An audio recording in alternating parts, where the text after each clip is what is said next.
Friends, welcome back to the economics Gurukul. मैं हूं Hemant Sharma. I hope so आप सभी को सारे टॉपिक्स क्लियर हो रहे होंगे जो भी अभी तक मैंने आपको पढ़ाया है। आगे के टॉपिक्स को समझने के लिए इस वीडियो को पूरा ज़रूर देखें, एंड तक पूरा देखना ज़रूरी है अगर सब कुछ समझना है Indian economy on the eve of independence के अंदर। अभी तक जिन लोगों ने चैनल को सब्सक्राइब नहीं किया है तो सबसे पहले सब्सक्राइब कर लें और लाइक, शेयर और कमेंट करना न भूलें। चलिए पढ़ते हैं गुरुकुल का ज्ञान नंबर 1, जो कि है हमारा डेमोग्राफिक कंडीशंस। देखिए, ब्रिटिश रूल के टाइम पर भारत की डेमोग्राफिक कंडीशंस जो थी वो स्टैग्नेंट और बैकवर्ड थी, यानी कि जो इंडियन इकोनॉमी के वो सारे फीचर्स को दर्शा रही थी। कौन दर्शा रही थी? Demographic conditions. क्यों? क्योंकि वो स्टैग्नेंट थी, साथ के साथ वो बैकवर्ड थी, और उसी ने कहीं ना कहीं ये दिखा दिया कि इंडिया की जो इकोनॉमी है वो कहीं ना कहीं क्या है, स्टैग्नेंट है और बैकवर्ड है। इसी के चलते इंडिया के अंदर जो फर्स्ट ऑफिशियल सेंसस था वो 1881 के अंदर कंडक्ट हुआ, जिसके चलते हमें ये पता चला कि इसके अंदर कुछ लिमिटेशंस थी जो कि इंडिया के सेंसस की पॉपुलेशन ग्रोथ में असमानता को दर्शा रहा था, जिसके चलते 1881 के बाद से हर 10 साल के बाद सेंसस ऑपरेशन को शुरू किया गया था। तो इसमें याद करने वाली बात यह है कि आपको ये याद रखना है कि हमारे इंडिया के अंदर जो फर्स्ट ऑफिशियल सेंसस था वो किस ईयर के अंदर शुरू हुआ था। तो ईयर था 1881 के अंदर। बिल्कुल लिख लीजिए इस चीज़ को, अपने कॉपी और पेन लेकर लिख लीजिए इस चीज़ को। अब सेंसस ऑपरेशन शुरू तो हो गए थे, लेकिन 1921 के अंदर the year of great divide आया। कहने का मतलब था कि 1921 से पहले भारत डेमोग्राफिक कंडीशंस के पहले चरण में था, और डेमोग्राफिक कंडीशंस का सेकंड फेज़ 1921 के बाद से शुरू हुआ था। इसलिए 1921 को year of the great divide के रूप में भी बोला जाता है। तो याद रखना है आपको, the year of the great divide जो है हम 1921 को बोलकर चलते हैं। 1921 से पहले इंडिया जो है डेमोग्राफिक कंडीशंस के पहले चरण में था, और 1921 के बाद से ही इंडिया जो है सेकंड स्टेज यानी सेकंड फेज़ के अंदर आ चुका था डेमोग्राफिक कंडीशंस के अंदर। चलिए आगे बात कर लेते हैं कि किस तरीके से कॉलोनियल रूलर्स ने भारत के अंदर राज करते हुए डेमोग्राफिक कंडीशंस की स्थिति को कैसा बनाकर रख दिया था। सबसे पहले आता है हमारा high birth rate and death rate. तो हाई बर्थ रेट और डेथ रेट होता क्या है, सबसे पहले उसको समझते हैं। देखिए, birth rate refers to the number of children born per 1000 in a year, और death rate refers to the number of people per 1000 person in a year, यानी कि कितने लोग मर रहे हैं पर 1000 पर्सन के हिसाब से ये डेथ रेट होता था। और बर्थ रेट क्या होता था? नंबर ऑफ चिल्ड्रन जो बॉर्न हो रहे हैं पर 1000 के हिसाब से एक साल के अंदर, वो हमारा बर्थ रेट होता था। ठीक है, तो क्या था, दोनों ही बर्थ और डेथ रेट जो था हाई थे ब्रिटिश रूल के दौरान। नियरली 48 और 40 पर 1000 के हिसाब से था, यानी कि जो डेथ रेट था वो भी बहुत ज़्यादा था और जो बर्थ रेट था वो भी बहुत ज़्यादा था। सेकेंड हम बात कर लेते हैं एक्सट्रीमली लो लिटरेसी रेट की। देखिए, पूरे देश का जो लिटरेसी लेवल था वो 16% से भी कम था, जिसमें से अगर फीमेल लिटरेसी लेवल की बात की जाए तो वो बिल्कुल ही नेग्लिजिबल था। कह सकते हैं आप approx 7% of the whole population, यानी कि पूरे भारत की जो जनसंख्या है उसमें से अगर फीमेल्स की जनगणना की जाए लिटरेसी रेट को लेकर तो वो सिर्फ और सिर्फ 7% थी, यानी कि औरतों को बिल्कुल नेग्लेक्ट कर दिया था एजुकेशन को लेकर। इंडिया के अंदर जो थोड़ी बहुत लिटरेसी रेट था वो जेंट्स का था, यानी कि मेल्स का था उसके अंदर। थर्ड पढ़ते हैं हम इसके अंदर poor health facilities. British rule के दौरान हेल्थ फैसिलिटीज़ पॉपुलेशन के लिए बड़े पैमाने पर उपलब्ध ही नहीं थी, जिसके कारण हाई डेथ रेट होने लगा। फैसिलिटीज़ अवेलेबल ना होने के कारण एयरबॉर्न डिजीज़ होने लगी, वाटरबॉर्न डिजीज़ फैलने लगी। इससे लोग ज़्यादा से ज़्यादा मरने भी लगे थे, क्योंकि जब हमारे पास हेल्थ फैसिलिटीज़ ही मौजूद नहीं होंगी, सुविधाएं बिल्कुल भी मौजूद नहीं होंगी, तो लोग जो हैं किसी न किसी बीमारी का शिकार बहुत जल्दी हो जाते थे। नेक्स्ट पॉइंट की हम बात कर लेते हैं हाई इन्फेंट मोर्टेलिटी रेट को लेकर। देखिए, जब ब्रिटिश रूल कर रहे थे इंडिया के अंदर तो इन्फेंट मोर्टेलिटी रेट जो था बहुत ज़्यादा था, अप्रॉक्स 218 पर थाउजेंड के हिसाब से था, जो कि बहुत अलार्मिंग स्टेज थी। बच्चे एक साल के अंदर ही बहुत जल्दी मर जाते थे, कुपोषण के शिकार की वजह से हो सकता है, पुअर मेडिकल फैसिलिटीज़ के हिसाब से भी हम कह सकते हैं कि कहीं ना कहीं बच्चे जो हैं जल्दी जल्दी मर रहे थे। लास्ट डेमोग्राफिक कंडीशंस के अंदर लास्ट पॉइंट की हम बात कर लेते हैं, जो कि है वाइड स्प्रेड पॉवर्टी की। ब्रिटिश रूल के टाइम पर पॉवर्टी से रिलेटेड इंडिया के अंदर कोई एग्जैक्ट डेटा मौजूद ही नहीं था, लेकिन इसमें कोई संदेह नहीं था कि ब्रिटिश रूल के टाइम पर भारत में वाइड स्प्रेड पॉवर्टी हो रही थी। गरीबी रेखा बहुत ज़्यादा थी यार, हम एक्सप्लॉइट हो रहे थे कहीं ना कहीं। इंडियन फार्मर्स को एक्सप्लॉइट किया जा रहा था, वर्कर्स को एक्सप्लॉइट किया जा रहा था, हैंडीक्राफ्ट इंडस्ट्रीज़ के अंदर जो लोग काम कर रहे थे उनको एक्सप्लॉइट किया जा रहा था, लोग बेरोजगार होते जा रहे थे। तो गरीबी रेखा भी कहीं ना कहीं बहुत ज़्यादा बढ़ती जा रही थी, जनसंख्या गरीबी के अंदर बढ़ती जा रही थी। तो ये कहना गलत नहीं है कि इंडिया के अंदर डेमोग्राफिक कंडीशंस के अंतर्गत वाइड स्प्रेड पॉवर्टी भी बहुत ज़्यादा बढ़ रही थी। अब जितनी भी बातें हमने यहाँ पे सुनी और पढ़ी, इन सब से तो यही पता लगता है कि भारत के अंदर जो स्थिति थी बहुत ही ज़्यादा ख़राब हो चुकी थी, बहुत ही ज़्यादा नाजुक थी ब्रिटिश रूल के टाइम पर। आगे बढ़ते हैं गुरुकुल का ज्ञान नंबर 2। बात करते हैं हम इंफ्रास्ट्रक्चर को लेकर। तो इंफ्रास्ट्रक्चर के अंदर क्या आता है, देखिए इंफ्रास्ट्रक्चर फैसिलिटीज़ जो थी ब्रिटिश रूल के टाइम पर बहुत ही ख़राब थी। चाहे वो रोड्स हो, रेलवेज़ हो, पोर्ट्स हो, वाटर ट्रांसपोर्ट हो, टेलीग्राफ हो, ऐसी जो चीज़ें थी वो बेसिक इंफ्रास्ट्रक्चर को ब्रिटिश ने अपने लिए थोड़ा बहुत डेवलप किया था, थोड़ा बहुत प्रयास किया था अपने लिए डेवलप किया था। लेकिन इस तरह के इंफ्रास्ट्रक्चर डेवलपमेंट के पीछे मेन मोटिव अपने इंटरेस्ट को, अपने यूज़ को, या फिर कहा जाए तो अपनी सर्विसेज को यूज़ करना था। समझ रहे हो बात को? यानी ब्रिटिशर्स जो हैं, जो भी इंफ्रास्ट्रक्चर डेवलपमेंट भारत के अंदर कर रहे थे, सिर्फ और सिर्फ अपने प्रॉफिट मोटिव के लिए कर रहे थे। अब वो प्रॉफिट मोटिव कैसे कैसे थे, एक एक करके पढ़ते हैं इंफ्रास्ट्रक्चर के ज़रिए से। तो सबसे पहले हम रोड को लेकर बात कर लेते हैं। देखो, ब्रिटिश रूल के दौरान धन की कमी के चलते रोड्स के कंस्ट्रक्शन पर बहुत ही कम काम हुआ था। ठीक है, जिन रोड्स को कंस्ट्रक्ट किया गया था उनमें स्पेशली मिलिट्री को या रॉ मटेरियल जैसे सामानों को एक जगह से दूसरी जगह पहुंचाने के लिए ही बनाया गया था। पहली बात तो ये थी।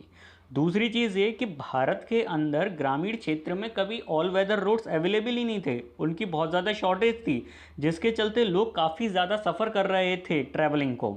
बात समझ में आई? तो कहीं ना कहीं हम इंफ्रास्ट्रक्चर डेवलपमेंट को बहुत ही ज़्यादा ख़राब स्थिति में बोल सकते हैं जब ब्रिटिश हमारे इंडिया के अंदर रूल कर रहे थे। सेकेंड पॉइंट की बात कर लेते हैं, जो कि है रेलवेज़। तो British introduce Railways in India in 1850, यानी कि 1850 के अंदर ब्रिटिशर्स ने भारत के अंदर रेलवेज़ को इंट्रोड्यूस किया था। रेलवेज़ के इंट्रोड्यूस करने से इंडिया की इकोनॉमी दो तरीके से इफ़ेक्ट हुई थी, यानी कि इंडियन इकोनॉमिक स्ट्रक्चर जो था भारत का वो दो तरीके से इफ़ेक्ट हो रहा था। रेलवे ने लोगों को लंबी दूरी तय करने की सुविधा तो दी, ठीक है, उसके चलते लोगों ने क्या किया, जोग्राफिकल और कल्चरल बैरियर्स को तोड़ना शुरू कर दिया और नेशनल इंटीग्रेशन को प्रमोट करते चले गए।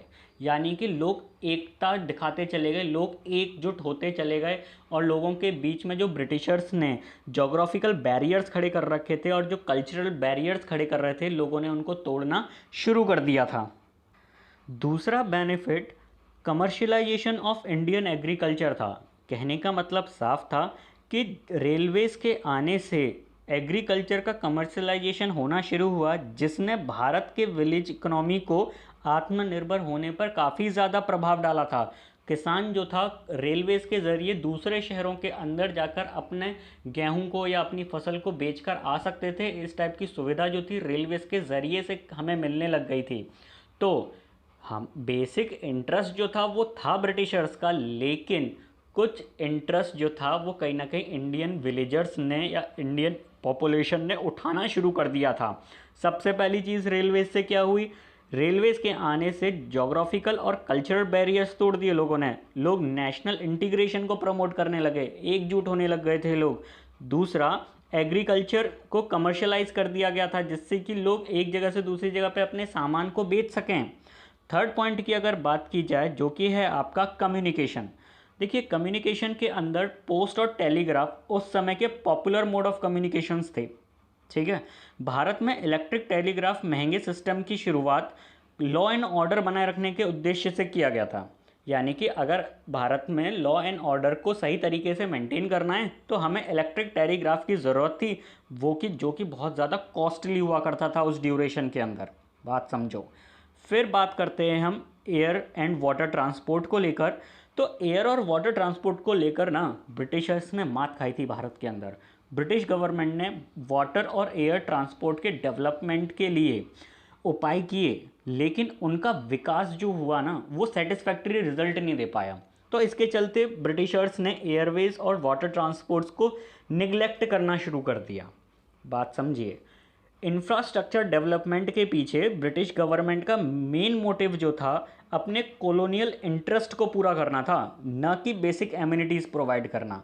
रोड्स भारत के भीतर सेना को कलेक्ट और विलेज एरियाज़ में रॉ मटेरियल जो कि नज़दीक रेलवे स्टेशन हो या फिर पोर्ट्स वगैरह हो या फिर इंग्लैंड लेकर जाना हो या फिर अदर कंट्रीज़ में लेकर जाना हो या भेजना हो कोई भी सामान, उसके लिए बनाया गया था, ना कि भारत में रहने वाले लोगों के लिए बनाया गया था। क्लियर करो अपना ये जो पॉइंट है। रेलवेज़ को 3 इम्पॉर्टेंट वजह से बनाया गया था। अब इससे रिलेटेड कुछ पॉइंट हैं, उनको आप लिख लीजिए। कॉपी उठाइए, पेन उठाइए, मैं बोलना शुरू करता हूँ और आप लिखना शुरू करिए। तो सबसे पहला पॉइंट था effective control and administration over the vast Indian territory. कहने का मतलब साफ था कि पूरे इंडियन टेरिटरी के अंदर इफेक्टिव कंट्रोल हो सके और एडमिनिस्ट्रेशन हो सके, इसीलिए रेलवेज़ का निर्माण किया गया। दूसरा पॉइंट था to earn profit through foreign trade by linking railways with major ports. अगर रेलवेज को सारे मेजर पोर्ट्स यानी बंदरगाह से कनेक्ट कर दिया जाए तो हम फॉरेन ट्रेड को आसानी से कर सकते हैं। यानी ये ब्रिटिशर्स की सोच थी, मेरी नहीं। तीसरी चीज़, to make profitable invest of British fund in India. अब क्योंकि ब्रिटिशर्स ने रेलवेज़ को इंट्रोड्यूस किया था भारत के अंदर, तो भाई वो अपना प्रॉफिटेबल इन्वेस्टमेंट तो करेंगे ना भारत में, जिससे उनको ज़्यादा फ़ायदा हो, ना कि भारतीयों को ज़्यादा फ़ायदा हो। तो अब हम आगे बढ़ते हैं गुरुकुल के ज्ञान नंबर 3 की तरफ। तो गुरुकुल का ज्ञान नंबर 3 ये कहता है the state of Indian economy on the eve of independence. कहने का मतलब साफ है कि जब भारत आज़ाद हुआ उस समय पर भारत की अर्थव्यवस्था कैसी थी। तो सबसे पहला पॉइंट उठा लेते हैं हम, कॉलोनियल इकोनॉमी। आप कॉपी उठाइए, पेन उठाइए, मैं जल्दी से पॉइंट्स को पढ़ देता हूँ जिससे आप लिखते चले जाएं। कहने का मतलब साफ है, अभी तक जितनी भी वीडियोस तुमने इस चैप्टर की देखी है ना, अब ये इसका पूरा कंक्लूजन है कि तुमने इस चैप्टर में आखिर पढ़ा क्या है और भारत में ब्रिटिशर्स ने छोड़ा क्या है। तो लिखना शुरू कर दो। पहला आता है कॉलोनियल इकोनॉमी। कॉलोनियल इकोनॉमी के अंदर देखो भारत की वेल्थ तो पूरी लेकर गए थे, तो सबसे पहला पॉइंट लिख लो, huge drain of wealth from India. दूसरी चीज़, एग्रीकल्चर के अंदर कमर्शियलाइजेशन किया था ना, तो लिख दो Britishers encourage commercialisation of agriculture. Third point लिखिए, impact of colonial policy was deep on India even at the time of independence. तो अब बात करते हैं हम सेमी फ्यूडल इकोनॉमी को लेकर। सेमी फ्यूडल इकोनॉमी के अंदर ब्रिटिश सरकार ने फ्यूडल सिस्टम को इंट्रोड्यूस किया था। तो लिख लीजिए इंट्रोडक्शन ऑफ फ्यूडल सिस्टम, जो कि था आपका ज़मींदारी, मालवारी, रोटवारी सिस्टम, ठीक है। सेकंड, आपका जो पॉइंट बनता है इसमें बनेगा इंट्रोडक्शन टू कैपिटलिस्टिक सिस्टम। अब ये थोड़ा सा शायद आपने ना पढ़ा हो। देखो, कैपिटलिस्टिक सिस्टम के अंदर ब्रिटिश सरकार ने कुछ मॉडर्न इंडस्ट्रीज़ को क्रिएट किया, जिससे इंडिया की जो पॉपुलेशन थी 2 क्लासेस के अंदर डिवाइड हो गई। पहली कैपिटलिस्टिक के अंदर, दूसरी लेबर के अंदर। तो जल्दी से लिखते चले जाओ। सेकंड पॉइंट में, introduction of capitalistic system, Britishers establish of modern industries led to creation of 2 classes. One is the capitalistic, second is the labor.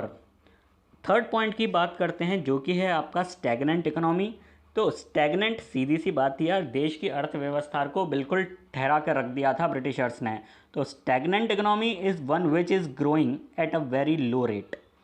country's growth of aggregate real output during the first half of 20th century was less than 2% and growth in per capita out of was only 0.5%।